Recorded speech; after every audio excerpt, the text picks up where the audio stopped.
I know this might be... Okay. I know this might be... Fuck.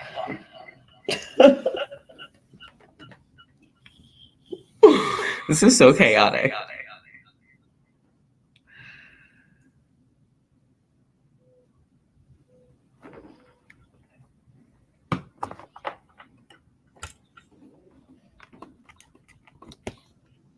Okay.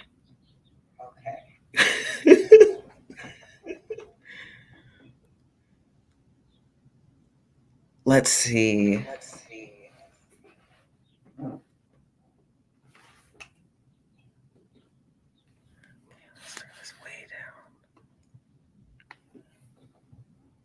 Yeah, sorry about that, everyone. Okay, that was, like I said, this was a little bit chaotic.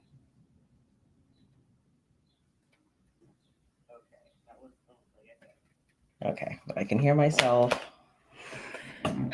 So, we're just going to have two of me on the screen. That was unexpected.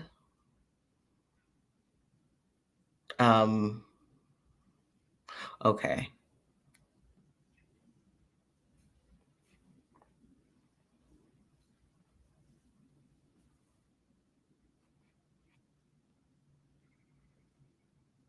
There we go.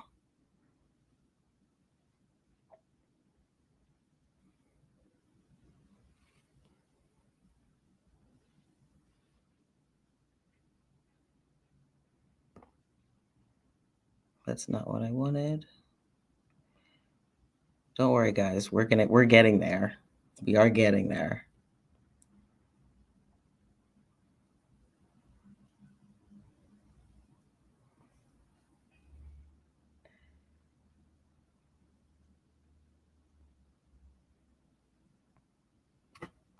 Come on, dude.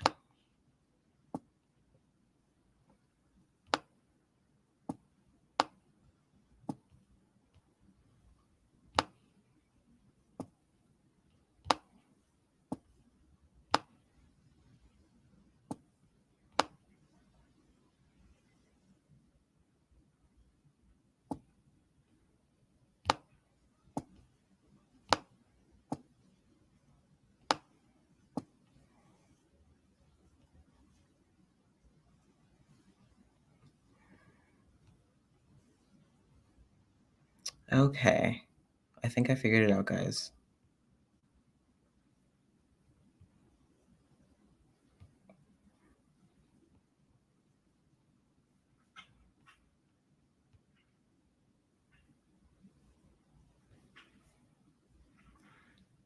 All right. So now this is the real beginning for real. Okay. So what we're going to be doing today is talking about this documentary. I don't know if my audio and video are synced right now, but we're going to have to deal with whatever we're dealing with right now. So my apologies in advance. Let's just get into it really quickly so we don't have to look at my face as much. Let's do that.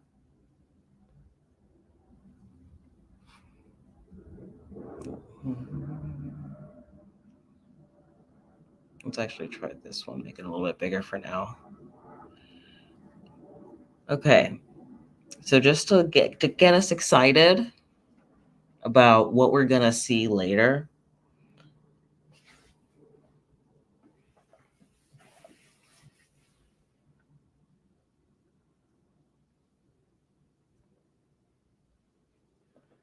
Okay, so to get us excited about what this film is going to give us later, right?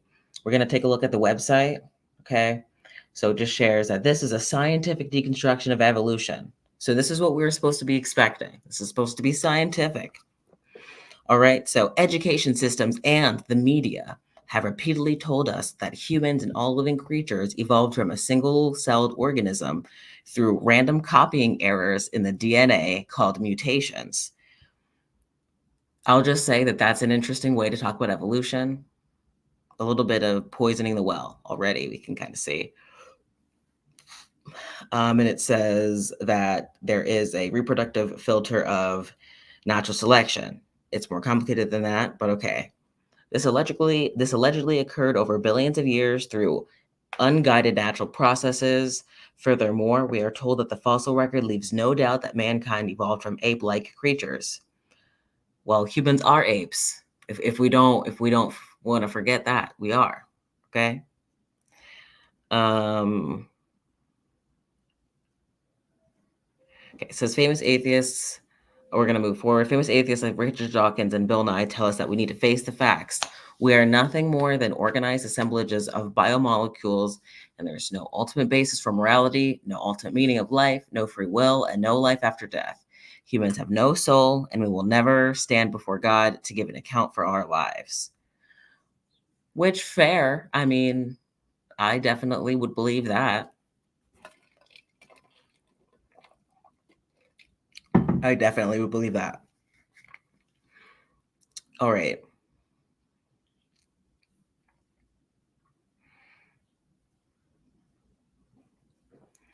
And it's also, like, I guess, supposed to be depressing when you look at this. You're supposed to be sad when you hear this stuff. But, you know,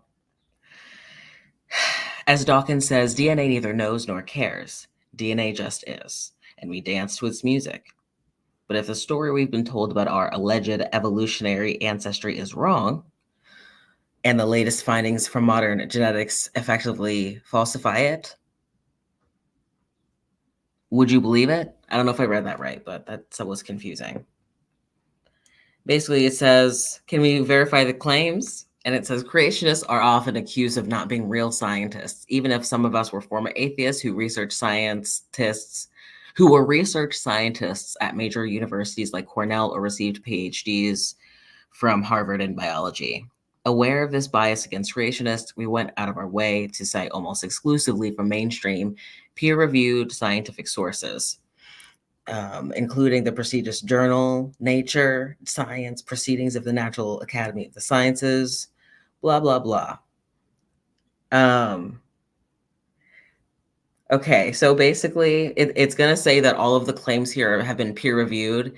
And to my understanding, when I have kind of looked into this a little bit deeper, is that sometimes peer review also can be accurate, but the level of, robustness, that's not really a professional way to say that, of, the robustness of this kind of definitely depends on who are the peers. I guess I'll put it that way. So we'll start here. It says virtually all examples of beneficial mutations are caused by loss of function adaptations or loss of regulation, which doesn't make any sense. The accumulation of unselectable harmful mutations results in irreversible genetic debt. Okay, sorry. This is literally basically saying that molecules harm and they don't help. Let's just kind of start on that. Okay. I'm just gonna put this up here. You can pause this later if you want to take a look at it more deeply. And they do have a page of references. I will kind of just let you guys scan this really quick. And then basically it says, we just want people to hear both sides. These are very equally scientific ideas. Equally scientific. 100% equal. But that's, it's just crazy. I mean, there shouldn't be multiple interpretations of scientific data. Scientific data is just data. Maybe that's a lie. Actually, yeah, I think it might be honest to say that people can interpret the same data differently if you look at it from different lenses or if you kind of filter for different things. But the idea that there is some type of a secular science and a biblical science, I feel like that idea isn't a great one. isn't my favorite, I'd say. Basically, it says that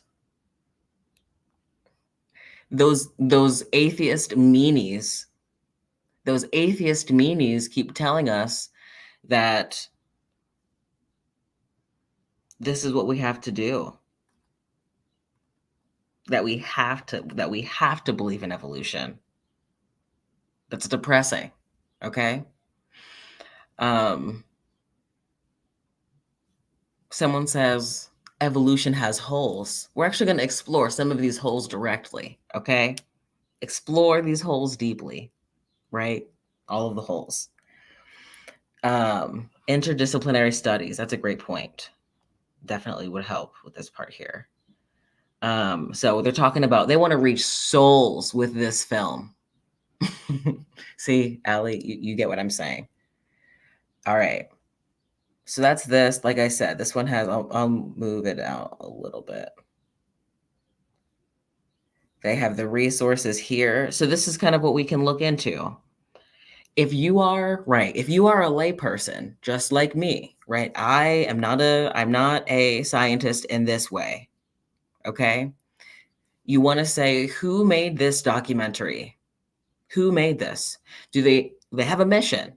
They want people to believe. They want souls to be reached with this message, okay? There seems to be some spiritual values that are expressed there, okay? This is the process. We take things slowly. We try our best to understand. I love that idea. Spelunking creationism. Perfect. That's exactly what we're doing. That's exactly what we're doing here. So we're looking here. I remember this idea of entropy being one that my dad talked to me about a lot about when I was younger, that like things always move towards disorder and not towards order, right? So evolution never makes sense. This one, good question. Define former atheist. I think that's always interesting.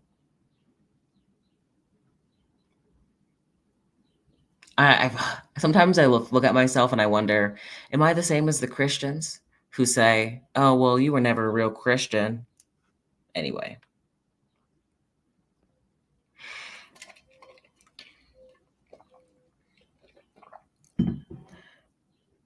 And Jess, I'm sure that we do trust scientists in a dogmatic way. I'm sure that we do in some ways. I'm sure there are many areas of life where we are not considering all of the different possibilities, or that scientists get very excited about things sometimes and they make assumptions where they shouldn't. And sometimes in the way that you write things, it can change opinions as well.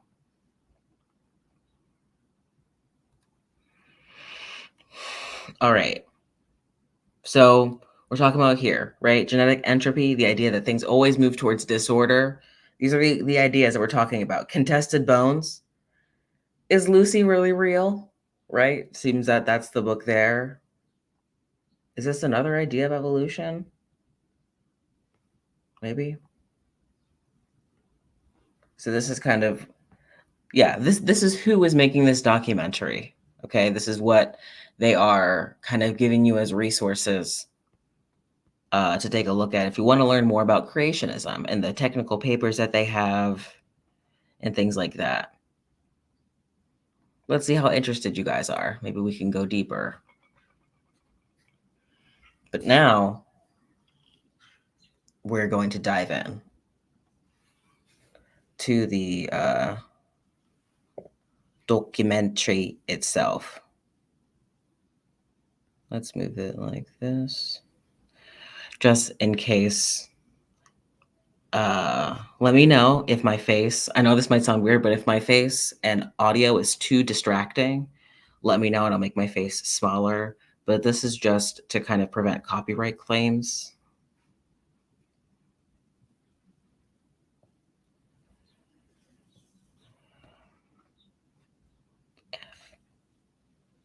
Okay. I keep thinking about a quote by Bill Gates, how hiring a lazy creative person.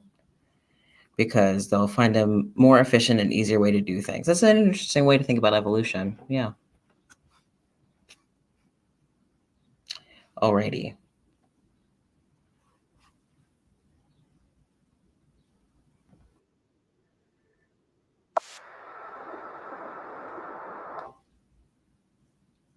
Oh, come on. I can't even put the volume down without you freaking out.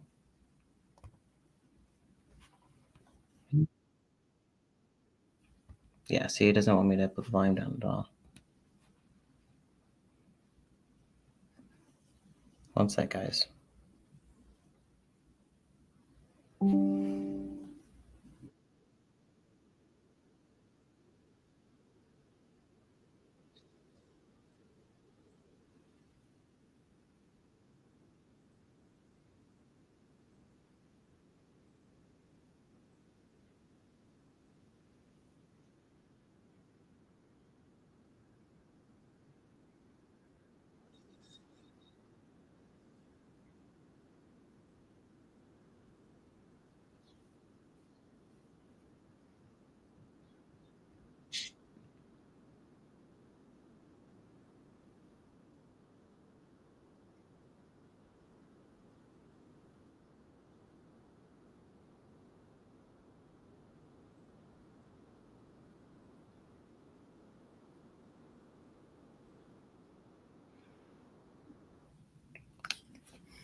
I might die, guys. I really might die.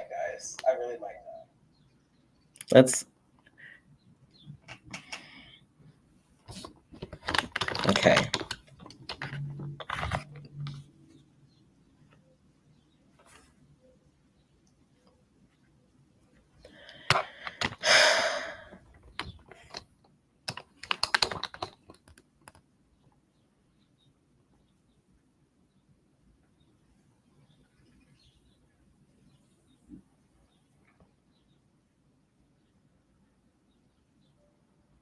Okay.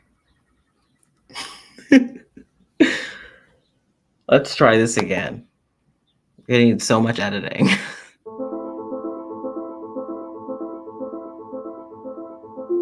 Have you ever looked up at the night sky and wondered how the vast expanse of the universe, with its countless stars and galaxies, came into existence?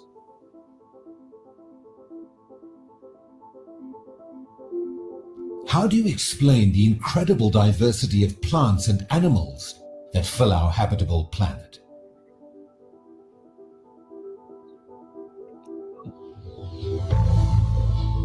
How old is the Earth? And how can we know for sure? And how do you explain the origin of mankind and the beautifully diverse ethnic groups? One thing that I want us to kind of like pay attention to also while we're watching this is when we're talking about propaganda films, everything's intentional. Okay. So all the scenes, all the cuts, like music, all that stuff is kind of meant to send a specific type of message. Even the types of questions that they're going to be answering most likely are meant to kind of put a specific narrative out. Put simply, where did everything come from?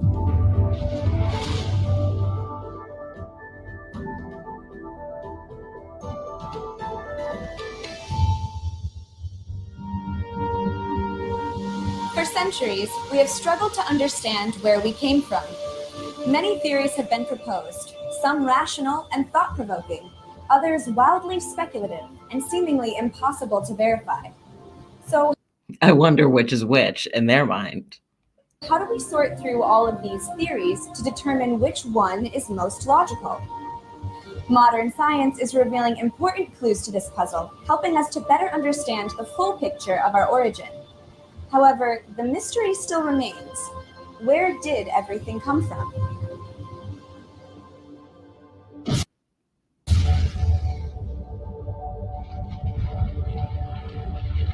The The standard answer offered is the Big Bang explanation for the origin of the universe, and the evolutionary theory for the origin of the species. This means whether it was the... Which that's actually pretty accurate. A lot of times you'll get people just kind of blending those things together. But this time, you know, that's good. Formation of the universe, the first life forms, or people, the answer is the same. It was all the result of blind natural processes acting on matter and energy over many millions and even billions of years. As stated by National Geographic magazine, it all began in chaos. In other words, the universe and everything in it, including you and me, are nothing more than the sum total of a series of natural accidents. What? Look at all of this beauty. How could all of this beauty be caused by an accident? Also, the other thing that's important to understand is language and perspective. We are humans, right? We're human beings. It is incredibly, I guess, proud for us to say that these are accidents from our perspective, for sure.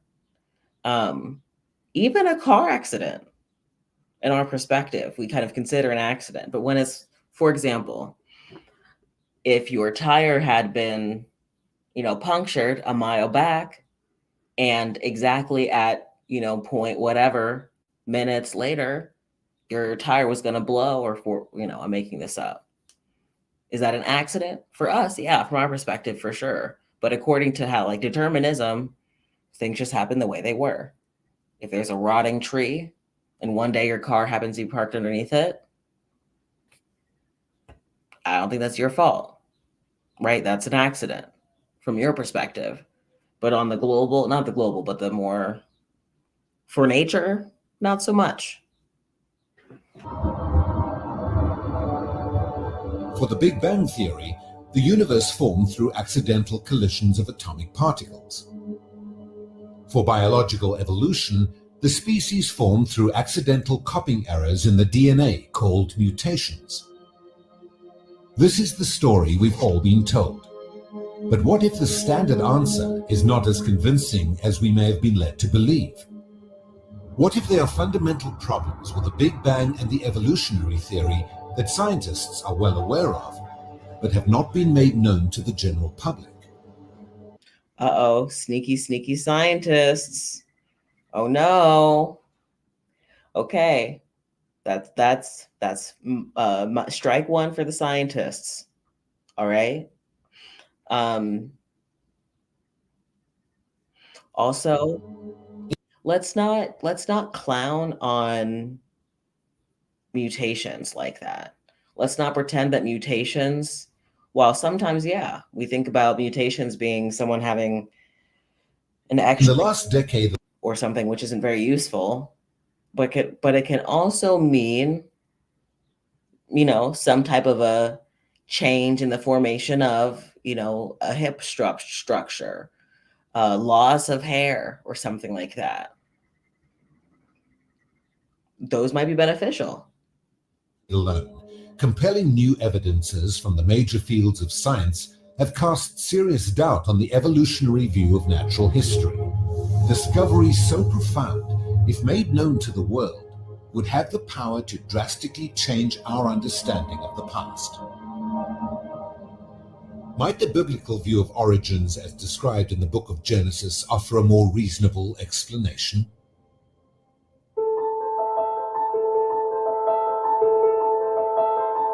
To some, it is extremely naive to even consider the Genesis account of creation on the grounds that it is believed to be nothing more than a primitive myth.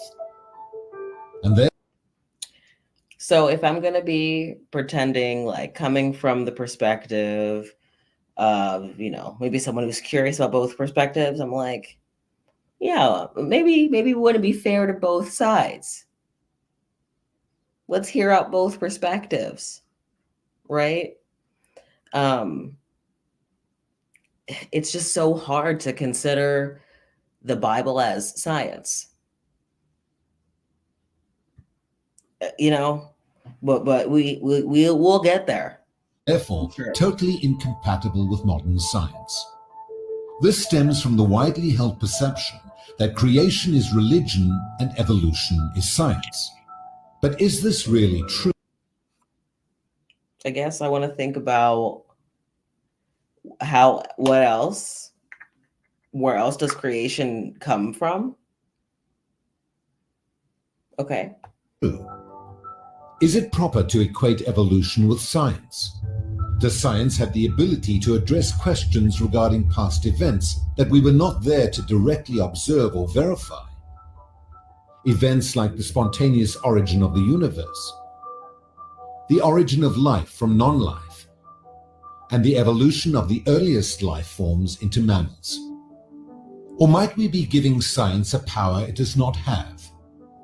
To answer this, it is important that we accurately define science as well as its limitations. When we think of scientists in white lab coats analyzing cells under a microscope, or chemists mixing acids and bases, it is known as observational science. This is the type of science that led to finding cures for diseases and our advanced technology: computers, smartphones, orbiting satellites, and Mars rover robots. Interesting. We might be moving into some type of evolution is just guesses type of thing. Let's see. A good definition of observational science can be found in standard introductory level biology textbooks, which state, "Scientific inquiry is a powerful way to know nature, but there are limitations to the kinds of questions it can answer. These limits are set by science's requirements that hypotheses be testable and falsifiable, and that observations and experimental results be repeatable." Notice observational science has definable limitations to the kinds of questions it can answer. Hypotheses must be based on observations and experimentation. Yep. In addition, hypotheses must be testable and their results repeatable. Observable, testable, and repeatable experimentation are the hallmarks of good observational science. Okay. When biologists grow bacteria on a nutrient medium to study adaptations, growth rate changes, or sequence their DNA to determine which genes suffered mutations. They are practicing good, Once again, listen to that. Suffer mutations. Observational science. But answering the question of where bacteria came from to begin with, their origin, is outside the bounds of observational science. Science. So this seems to be communicating, basically, if we don't have an answer for where this started, we don't have an answer for anything at all. This is a documentary that's called Dismantled. So if you want to find it, Dismantled documentary, you should be able to find it. So mods in the chat, you can always let people know that. This really is about the study of the operation of the present world. And a lot of people think that, well, no, some science, you study the past. Well, not really. I mean, when you dig up a fossil, people say, see, there you go. You're looking at the past. Let's go back. Dr. Jason Lyle is an astrophysicist, which is great. Great for Dr. Lyle. Okay. What might he know about biology, though? What about his expertise in biology? Interesting. Well, not really. I mean, when you dig up a fossil, people say, see, there you go. You're looking at the past. Well, no, you're looking at the present. Fossils exist in the present. And that's not to say we can't make some guesses about the past based on some of the scientific evidence we see in the present. But our worldview, our way of thinking, our view of history will obviously influence any reconstructed past. I would say that's okay. Oopsie.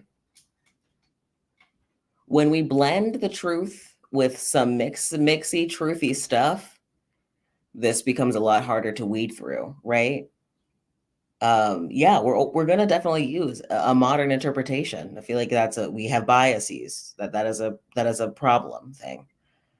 And I just was thinking about that, kind of like looking at different layers of like ice cores and other types of things. We can look in the past. We can look in the past by taking a look at those different layers. We can see almost an image of what the atmosphere was like. We can get a narrow image of something. So yes, that fossil is in the present, but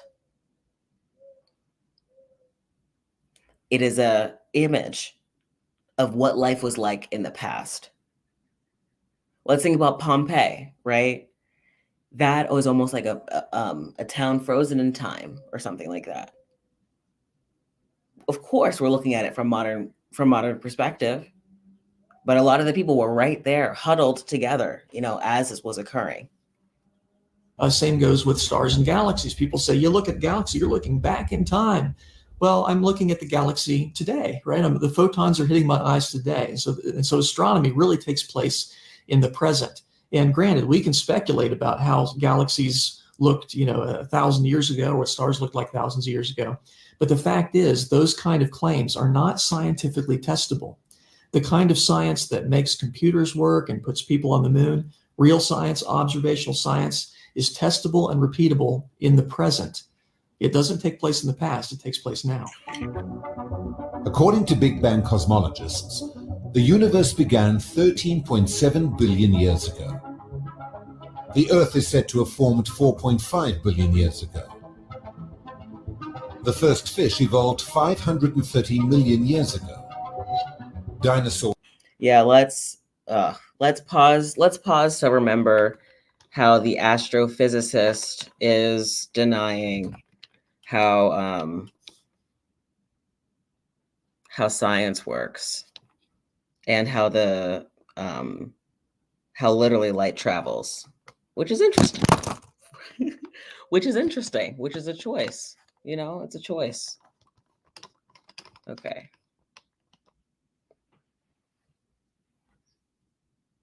Evolved 230 million years ago. Mammals 120 million years ago. Wait, Blue made a great point. Yep. This is excellent. This is an excellent film. Great stuff, great visuals. Like I said, there is truth in this documentary. No, this is a real documentary. I wish this was a mockumentary. The earliest primates 50 million years ago, and Homo sapiens evolved from hominins roughly 200,000 years ago. Very ominous music. Realize the most significant evolutionary events all allegedly occurred in the unobservable, unrepeatable, untestable, and therefore unverifiable past. Almost the entire evolutionary theory, including the Big Bang, is outside the realm of observational science. All of the aforementioned past events, and many more not mentioned, are unamenable to the scientific process. No man was there as an eyewitness to provide for us first-hand knowledge of what actually took place. Thus, evolution is more appropriately a history. No. So they have completely just kind of they have someone just says, oh yeah, and now the Bible is debunked, essentially, right? It's funny, yeah, if we kind of take the same logic as the Bible, right, we could kind of debunk the Bible in that way as well. It's just history. It can't be real, a real presentation of reality. Interesting. But evolution can be proven right now, right? Evolution and the way it functions, we can see it today. Yes, our human evolution we can't see, but we can see evolution now in other species. And then we can also look back and kind of be able to tell what happened from those former snapshots, like from Pompeii. We can look at it. And like you said, history can use some scientific things, I think,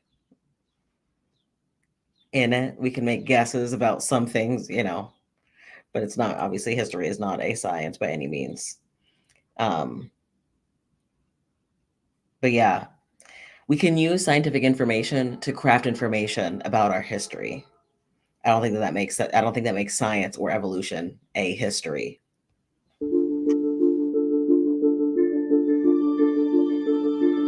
Ernst Mayr is hailed by the scientific community as the Darwin of the 20th century. As a distinguished evolutionary biologist, Mayr was more than qualified to make the following admission: that evolution is a history, not an observational science. He affirmed this, saying, "Evolutionary biology, in contrast with physics and chemistry, is an historical science. The evolutionist attempts to explain events and processes that have already taken place. Laws and experiments are inappropriate techniques for the explication of such events and processes. Instead, one constructs a historical narrative, consisting of a tentative reconstruction of the particular scenario that led to the events one is trying to explain." And as a layperson consuming this information, you'd just be like, okay, that sounds about right. This guy didn't even believe that his science was real. Here, Mayr did not place evolutionary biology on equal planes with physics and chemistry, which are clear examples of observational science. Instead, he describes evolution as a historical science, a very inexact type of inquiry, the tentative reconstruction, meaning it is subject to change whenever the theorizer feels it is necessary to better fit the evidence. When evolutionary scientists attempt to explain what they think happened in the past, they first presuppose that the evolutionary view of history is correct. This view of history then serves as a framework from which all evidence and data are interpreted. Mayr described this presupposed view of history as a narrative, literally a story written by scientists based on what they believe happened in the unverifiable past. The biblical view of origins, as described in the early chapters of Genesis, chapters 1 to 11. I'm very curious as to how they're going to just show that the Bible is something other than this, other than history. It's a very interesting, Anna brought this up earlier, like how if evolution is history from their perspective, the Bible is definitely history then. 11 is also considered a historical narrative. The Genesis account of creation is not written in a style typical of Hebrew mythology or poetry. Instead, it is recorded as a sober historical account with precise chronological reference points, carefully detailing major origins-related events, including the recent creation of the heavens and earth, the first male and female, a global flood, and the formation of the various people groups and languages. The implications of this are profound. Rather than an issue of science versus faith, the creation-evolution controversy ultimately boils down to a face-off between two opposing histories. That's interesting. Look at that. Okay, so I guess that was what I was kind of saying. I was wondering how they were going to make this any different, but now they're saying actually evolution and creationism are on the same playing field. Man, so many yawns today. The major difference is that the evolutionary view of history was narrated by scientists within the last 150 years and is tentative to reconstruction, whereas the biblical view of history was recorded thousands of years ago and is not subject to continual revision.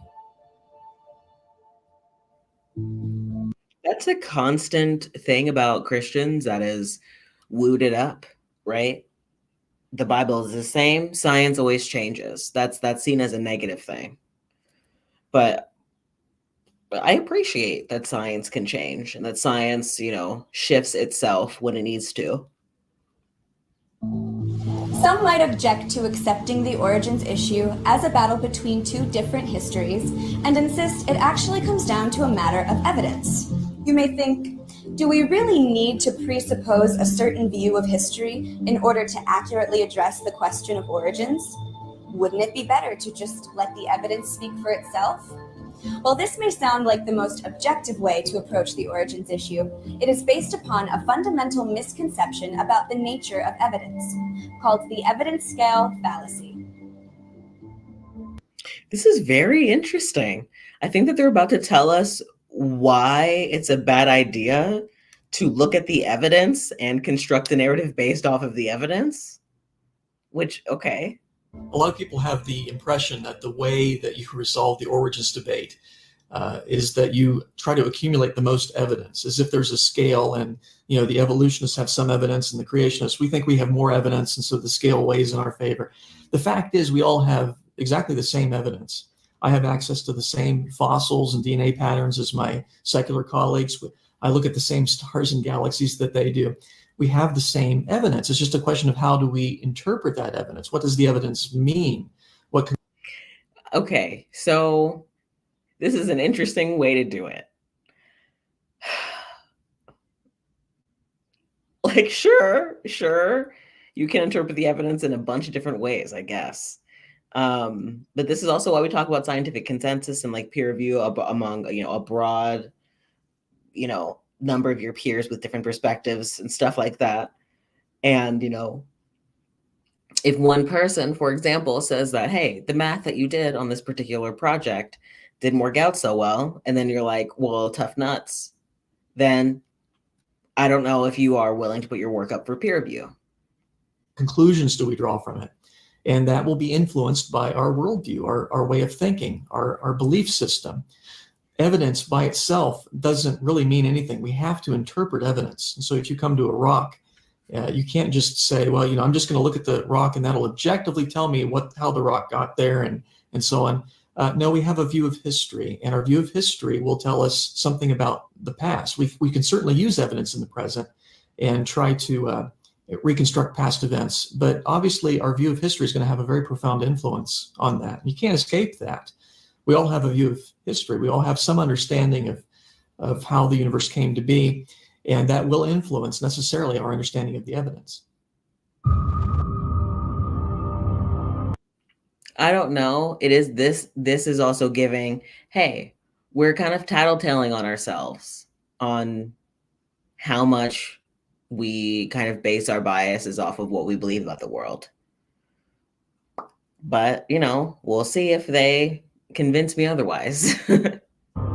Take, for example, the Grand Canyon. Both creationists and evolutionists have access to the same geological features.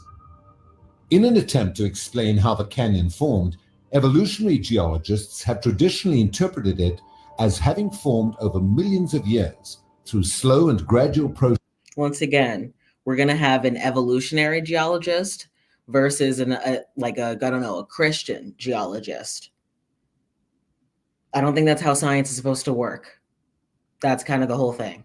Processes based on the evolutionary view of history, namely the geologic timescale and uniformitarian assumptions. Geologists who accept the account of Noah's flood described in Genesis interpret the same evidence differently and describe its formation through catastrophic processes that occurred rapidly and relatively recently. This simple example describes the true nature of the origins issue. Notice both creationists and evolutionists are interpreting the same evidence and coming to opposite conclusions. Which kind of says something, right? Maybe one of you is not correct, right? If we look at the evidence for like the flood, the global flood, and we think about, for example, if we're talking about all of that water moving, we're not looking at something like the Grand Canyon. We're looking at like eviscerating the planet. Our shores would look like so much water, spent a year coming back from the mountains and everywhere, flooding into the seas, and we don't see that.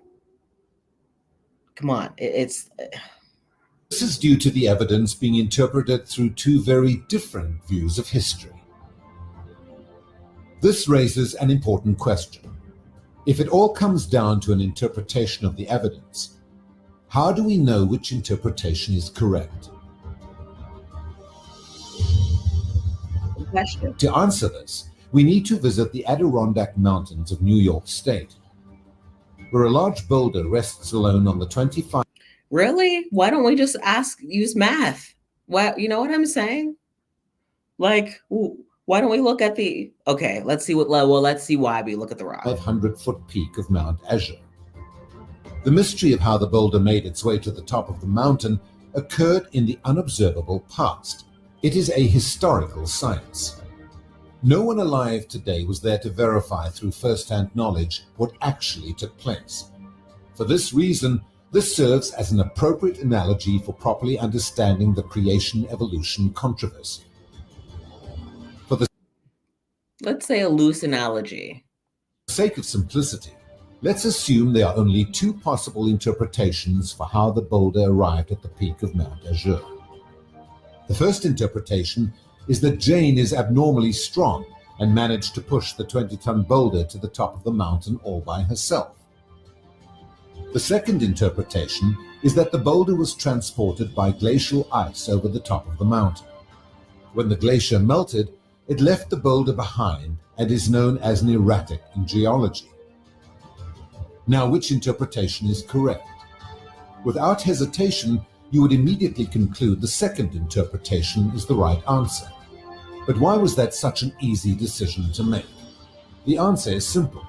The glacier interpretation is most consistent with the evidence from observational science, making it the far more reasonable. Okay, so this is a good idea, right? It's a good idea that things that make sense, kind of, if it's consistent with what we typically see, that one's correct. But that's not always right? Science isn't always, okay, I'll say it this way. Science is counterintuitive sometimes. And also, they're kind of presenting this false dichotomy situation at the same time, but we don't even need to go there. Reasonable explanation. The same level of clarity is possible when investigating the topic of creation and evolution. Throughout this documentary, we will be examining key evidence from the major fields of science, including biology, paleoanthropology, and genetics. As we carefully examine the shared evidence, a key question to consider is which view of history, the biblical view or the evolutionary view, allows for an interpretation that is most consistent with observational science.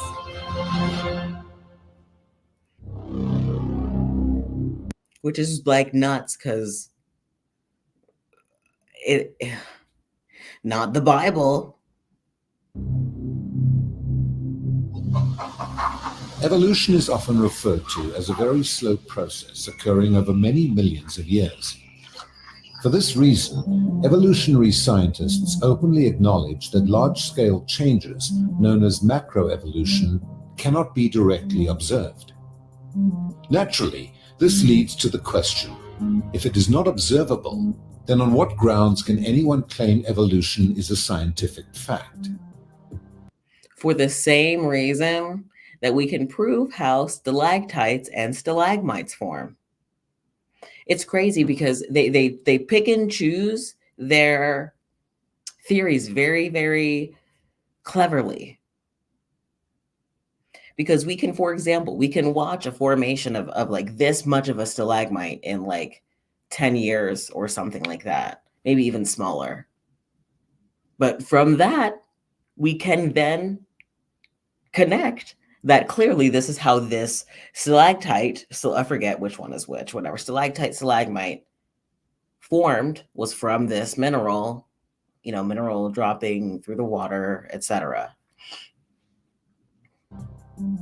The typical response is to claim that although we have never seen macroevolution, we can see evolution happening today on a small scale, known as microevolution.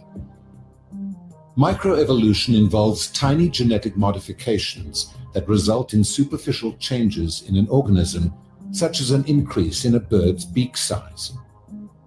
These type of minor changes help the organism adapt to a slightly different environment. No one denies that this type of adaptive fine-tuning occurs through mutations and natural selection. However, proponents of evolution believe that given enough time, the small observable changes seen in microevolution will inevitably add up to large-scale changes known as macroevolution. This is the micro equals macro fallacy. That is not a real fallacy. Micro equals macro fallacy. That is brand new. Which assumes macroevolution is essentially microevolution extrapolated. It is. It is. There is not going to be any proof here as to say, at least so far, I've not seen any proof to say why it's not. Over long periods of time without limit. This is an example of unbounded extrapolation, which is known to be extremely poor science. Although, do you see? The normal layperson who doesn't know this stuff is like, wow, okay, yeah, this is really bad science. I don't want to do bad science. in theory, both types of changes involve the same underlying genetic processes like recombination, mutation, selection, genetic drift, and gene flow, there's a profound and essential difference between macro and microevolution that is often overlooked. Macroevolution requires vast amounts of additional genetic information, meaning the formation of many new functional DNA sequences, while microevolution does not.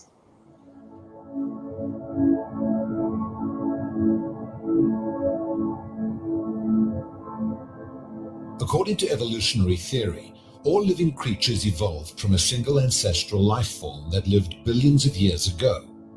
A microorganism believed to be similar to that of modern bacteria. As the first living organism to emerge from the primordial sea, it would have had minimal genetic information, just enough to carry out the essential life functions. A reasonable estimate for the amount of DNA contained in a hypothetical primitive bacterium would be less than 500,000 genetic letters, equivalent to about 2 500-page books of typewritten information. This may sound impressive, but not compared to humans with 3.2 billion DNA letters in a single cell, the equivalent of approximately 1,500-page books. Thus, in order for an ancestral microbial species to evolve into man, a mind-boggling amount of new functional DNA sequences would have to build up over time. This new genetic information would be essential in order to specify new functions and structures such as eyes, ears. Okay, so we're gonna probably in a little bit do the mutations can't make new information situation. We'll see if that actually happens, though. This is pretty predictable so far. Brain, heart, lungs, and a multitude of other biological features found in higher life forms. The genetic specifications for even a single type of higher life form represent a large library of information. Yet there are millions of life forms: plants, sea creatures, birds, reptiles, and mammals, each with their own library of genetic instructions. Evolutionists claim these new genetic specifications can arise through random mutations and the reproductive filter of natural selection. Textbooks offer a number of examples that are claimed to be direct evidence of evolution in action. Let's look carefully at a couple popular examples to see whether they involve the addition of new functional DNA sequences in order for macroevolution to be possible. That's what I thought we were going to see. Consider the observable changes occurring within canines. Wolves, coyotes, jackals, dingoes, and the numerous varieties of domesticated dog are all believed to have descended from an ancestral wolf species. In textbooks, the development of the various dog breeds is cited as a demonstrable example of evolution on a small scale. Okay. McGraw-Hill's widely used biology textbook states this type of change will inevitably lead to large-scale evolution over time. In making this claim, the textbook authors are committing the micro equals macro fallacy, the blunder of employing unbounded extrapolation. The superficial differences seen in the various dog breeds are not caused by the formation of new functional DNA sequences that are required for macroevolution. Instead, the differences are caused by degenerative mutations in a small number of already existing genes. Mutations in these genes are responsible for the variation in traits like coat color, face shape, and foreshortened limbs. But such mutations are limited in the extent of change that they can produce before they disrupt the necessary function of those genes. Factor in the well-understood process of genetic recombination, the reshuffling of pre-existing genetic information, and the formation of the many dog breeds is easily explained. Although mutations have provided an additional source of variation for breeders to select from, this is not the type of change that macroevolution requires, since There is no reason why it's not. 100%. If this camera doesn't stop,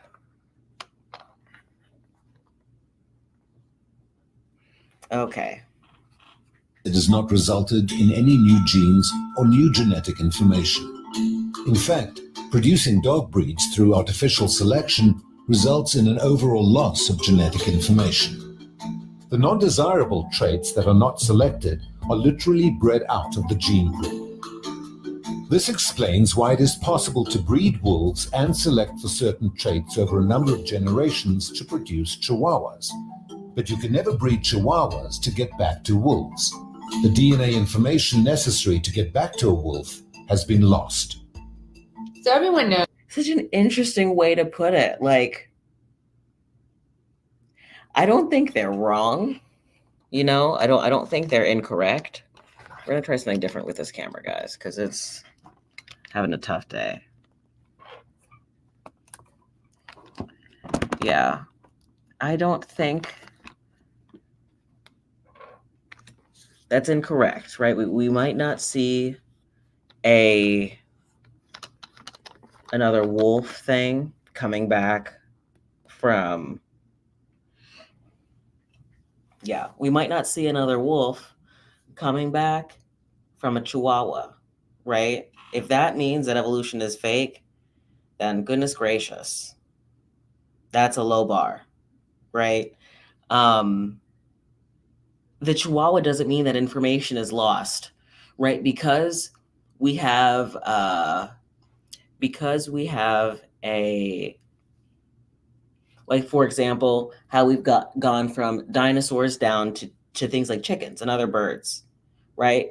Have they are they now, I guess they've tried to make it seem like losing information is somehow worse and you can't go get better again by being a wolf.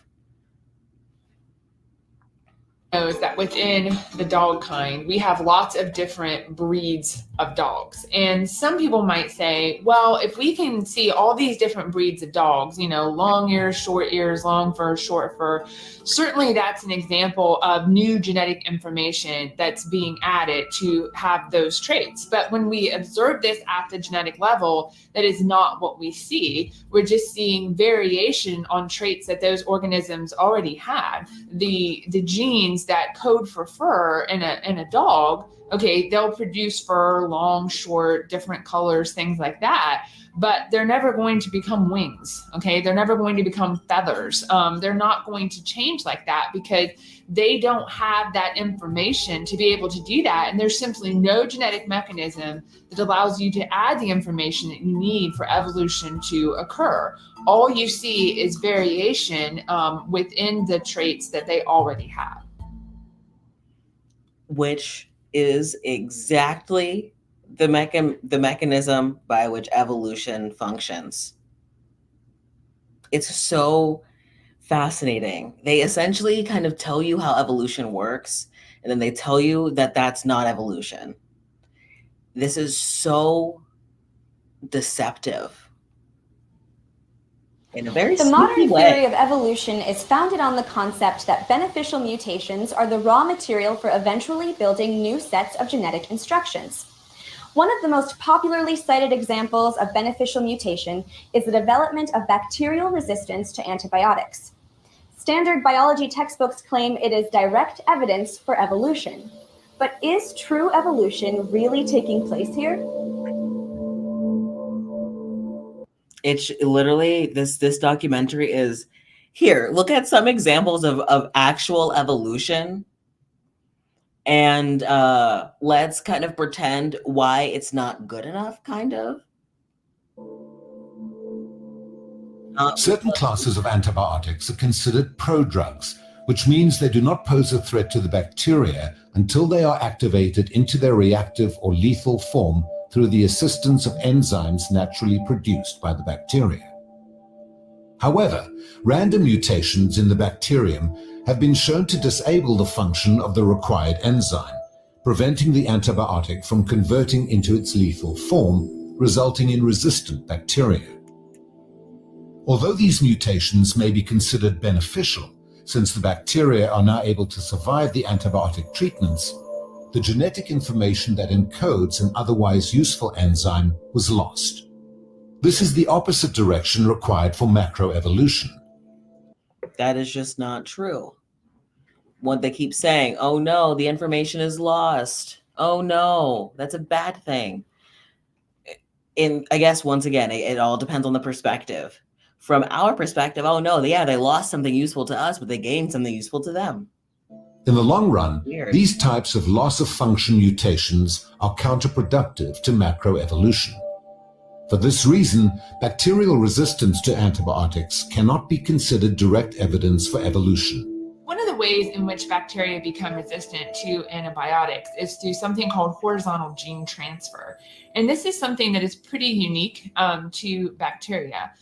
Humans don't do it, animals don't do it. But what happens is that bacteria can essentially swap genetic information. So genetic information can be transferred like an antibiotic resistant gene from one organism to another. But simply transferring genetic information is not what evolution needs. Just transferring it from one organism to another organism, and they're both bacteria, doesn't essentially change the essence of that bacteria. So that's still not the type of genetic change that we need to go from one. Also, guys, this documentary could have been so much shorter than it is. I might start skipping some of this stuff just because she's repeating herself.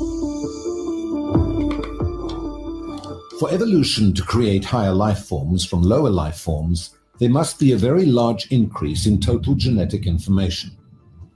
Additional genetic information is needed to encode the complex biological capabilities that characterize higher life forms.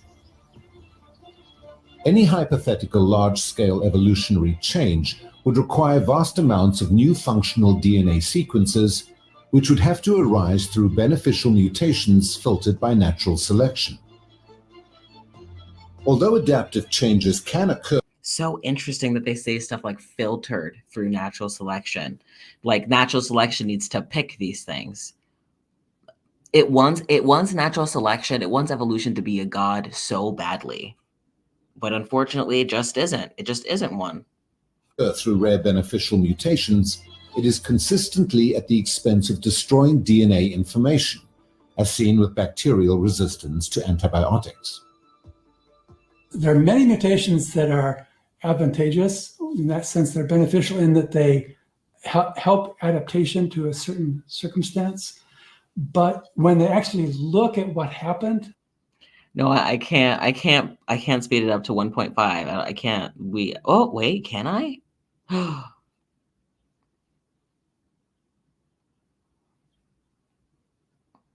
Let's do 1.25. the mutation almost always involves loss of function. Something's broken, a protein isn't functioning properly.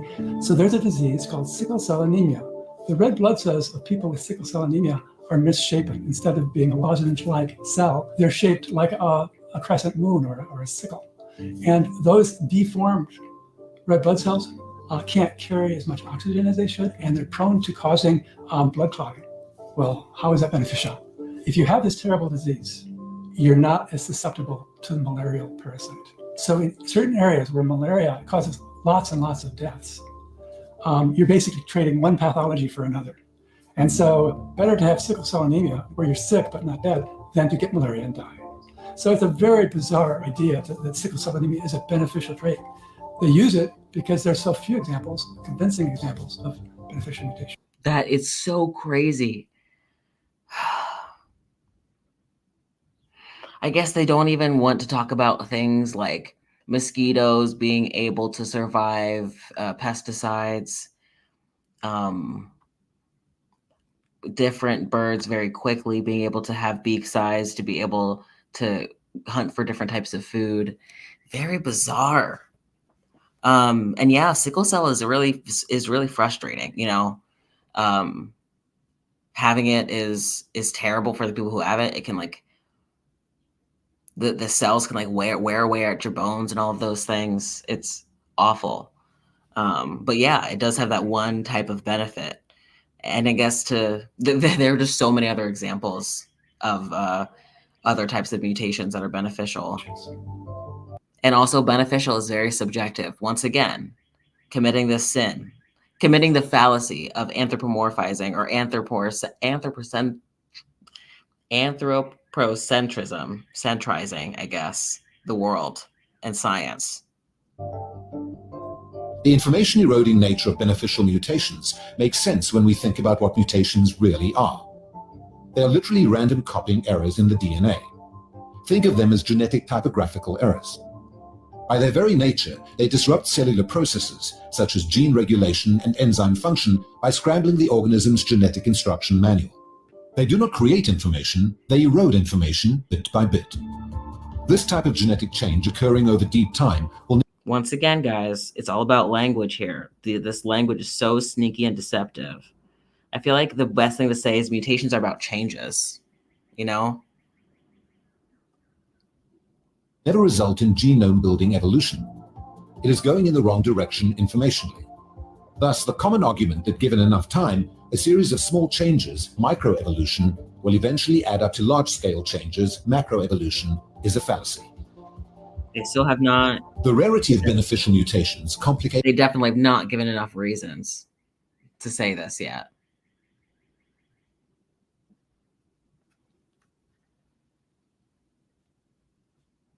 Hold on. My audio should be there, but my video is taking a break.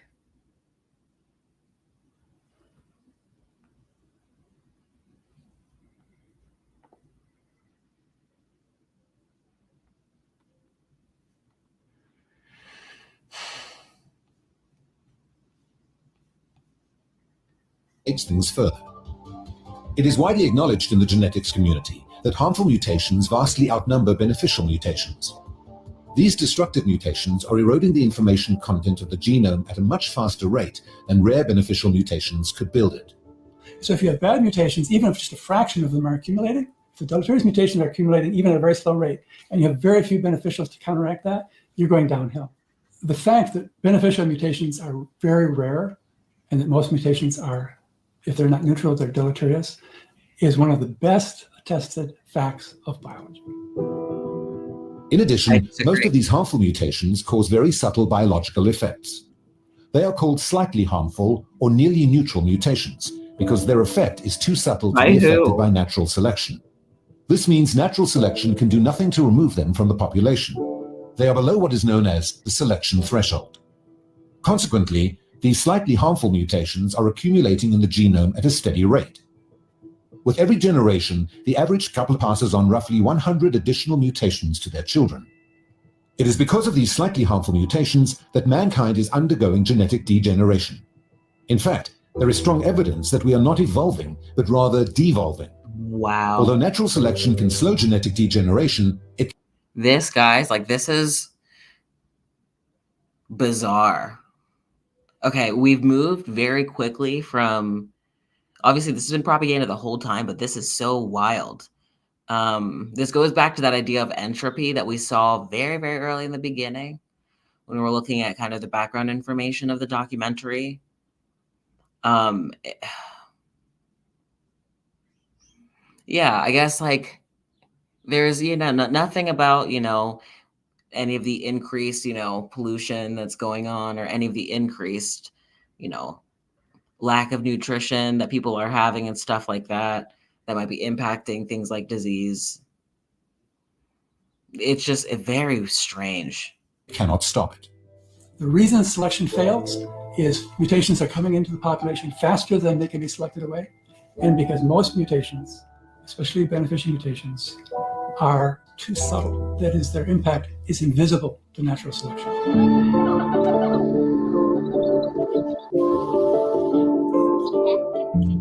Genetic entropy is increasingly being recognized as a very serious problem for the modern theory of evolution. From the 1950s to the present, the apparent certainty of genetic degeneration of man has been repeatedly acknowledged by leading population geneticists, some of whom played a central role in the development of the modern theory of evolution. Contemporary population geneticist Alexei Kondrashov titled his paper published in the Journal of Theoretical Biology, "Contamination of the Genome by Very Slightly Deleterious Mutations. Why Have We Not Died 100 Times Over?" To date, the problem of genetic degeneration remains unresolved, despite numerous attempts by leaders in the field to rescue the theory. The evidence from modern genetics demonstrates that the observable changes in animals are going in the wrong direction informationally to lead to large-scale evolution. Yeah, this is just lie after lie after lie. While species certainly have the ability to adapt, the extent of change is limited based on the available genetic information. Rather than one kind of creature evolving into a totally new kind through random mutations and natural selection, the Genesis account reveals that in the beginning, God created distinct kinds of plants and animals, each to reproduce according to their kind.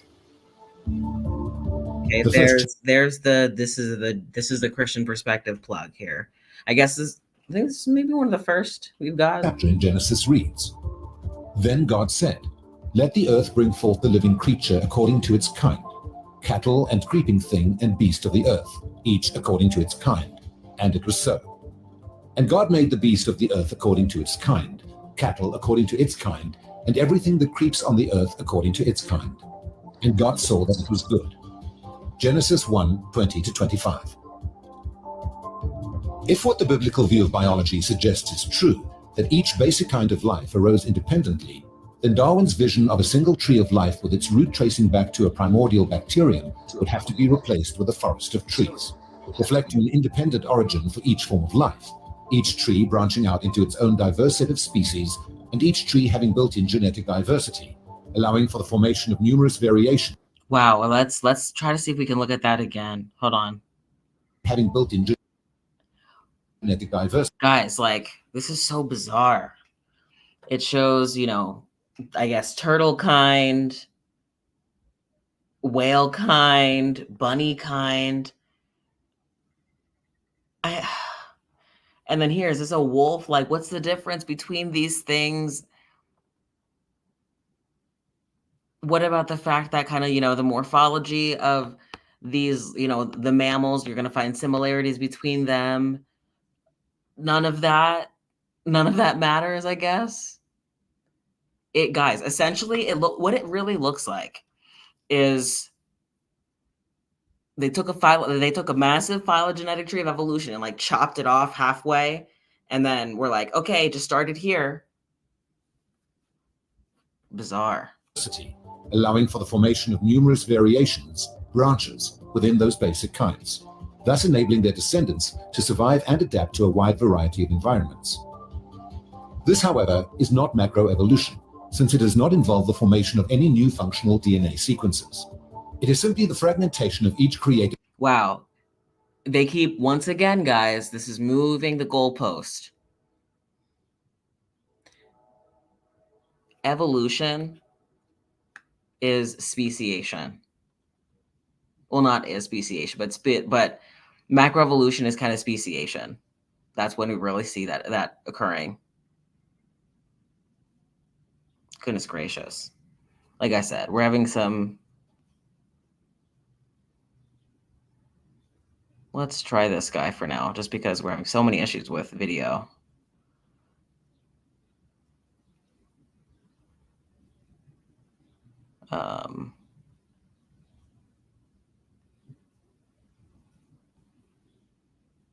1 second, guys.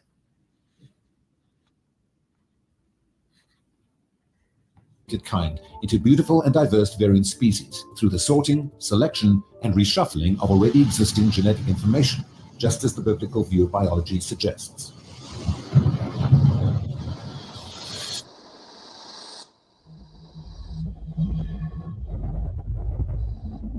Since the time of Darwin, many determined individuals have searched for missing links between ape and man.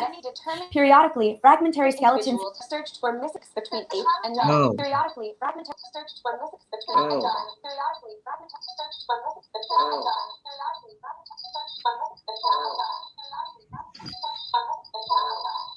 man.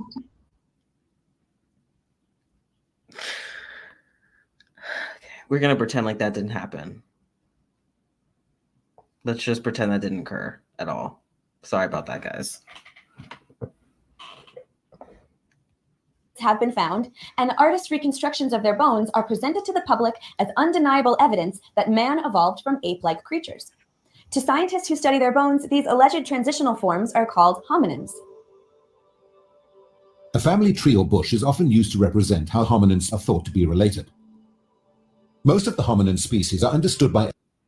One thing here that's very interesting is this documentary is almost essentially saying that humans definitely had ancestors and humans definitely evolved, but they can't say it directly. And they're going to, I guess, somehow prove that maybe the other hominins don't count. I'm not sure what how they're going to do this. Let's see.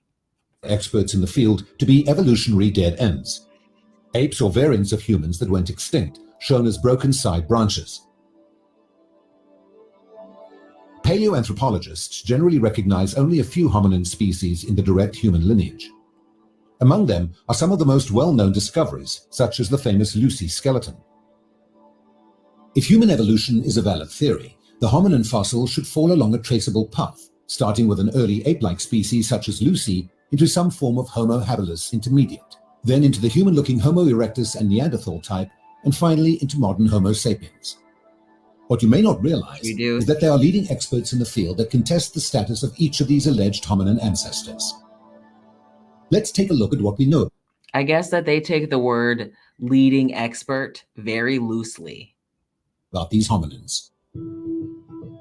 Lucy, Australopithecus afarensis. Lucy is the nickname given to a partial fossil skeleton discovered in 1974 in the Afar region of Ethiopia by paleoanthropologist Donald Johansen. The bones of Lucy are believed to represent a single individual skeleton. Johansen claimed that Lucy belonged to an extinct population of ape-like creatures that once roamed Africa between 3 to 4 million years ago.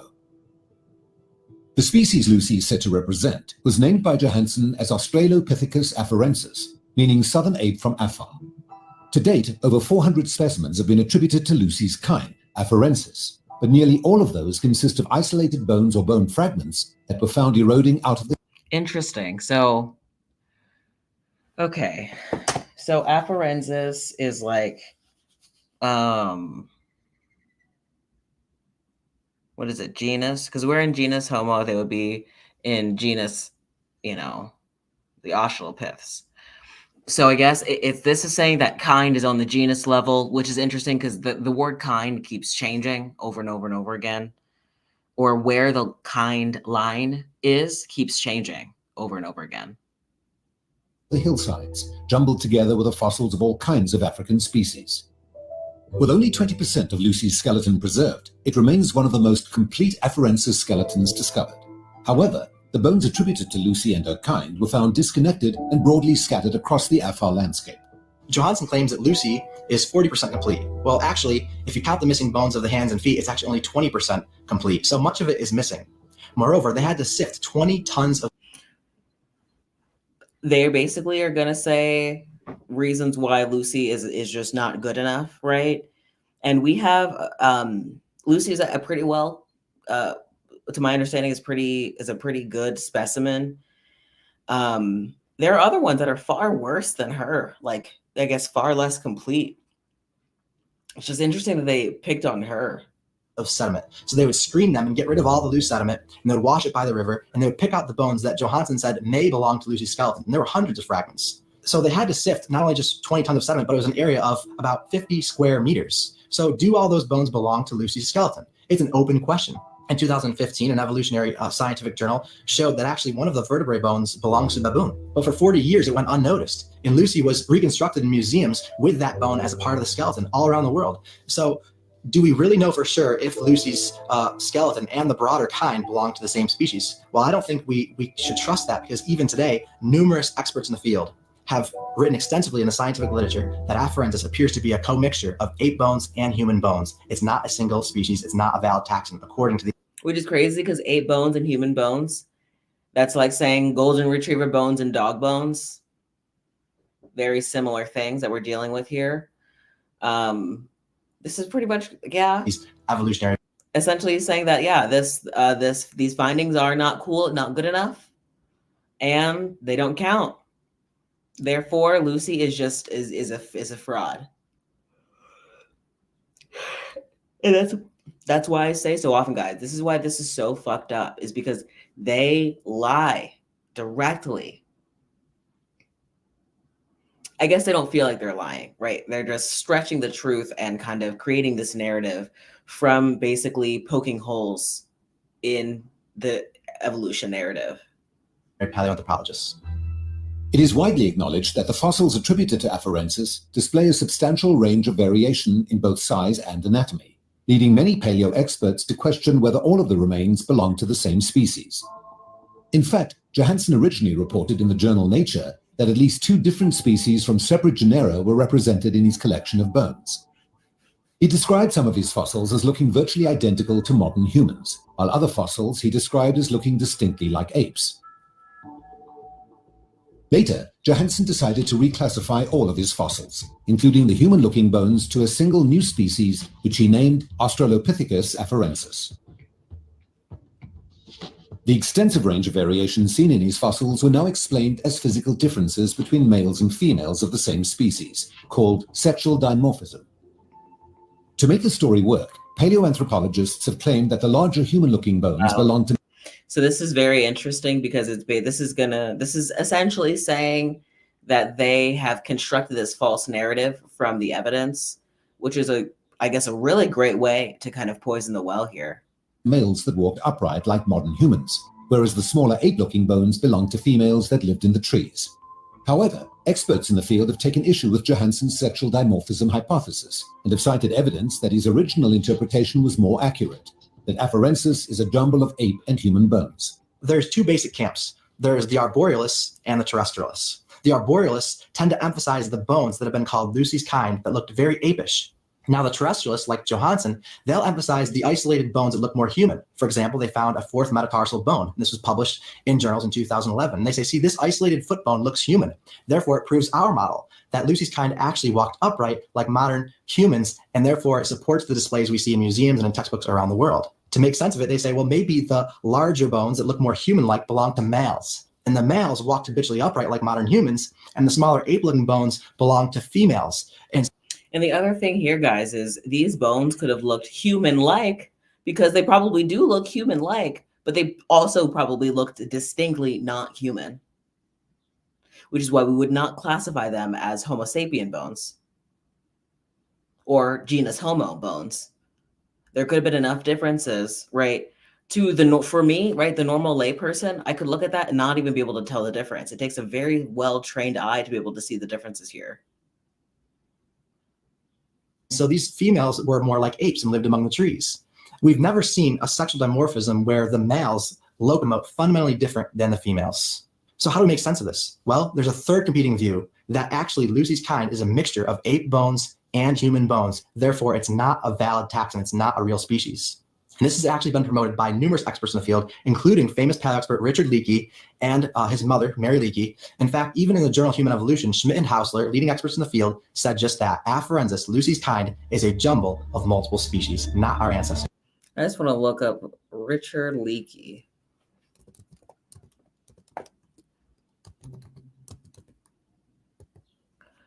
Yeah.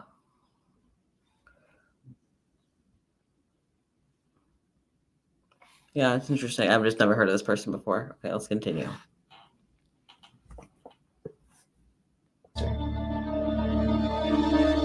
In 1976, footprints fossilized in ash were found in Laetoli, Tanzania, by British paleoanthropologist Mary Leakey, and were dated to be 3.7 million years old.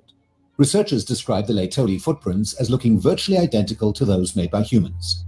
The fossilized footprints lack a fundamental characteristic of all living apes, a grasping big toe. In describing her own discovery, Mary Leakey acknowledged that they don't look any different from modern human footprints, an observation that is widely acknowledged by experts in the field. Wait, it says the essentially human nature and modern appearance was extraordinary. I guess saying essentially human nature doesn't mean that it looks exactly the same as a human. An observation that is widely Very clever word manipulation here, guys. acknowledged by experts in the field. This, however, presents a fundamental challenge for evolutionary scientists, since modern humans are not supposed to have existed 3.7 million years ago. Such a finding would effectively falsify the ape-to-man theory. No, it wouldn't. It would just help us restructure our understanding of the evidence that we had. Such a sneaky way. To resolve this conflict, Johansen and colleagues claimed that Lucy's kind formed the human-looking footprints in Laetoli, even though the footprints were found 1,000 miles away from where Lucy was discovered in Hadar and dated over 500,000 years older. The actual skeletal remains of Lucy could not substantiate their claim either, because the critical bones of the feet were missing.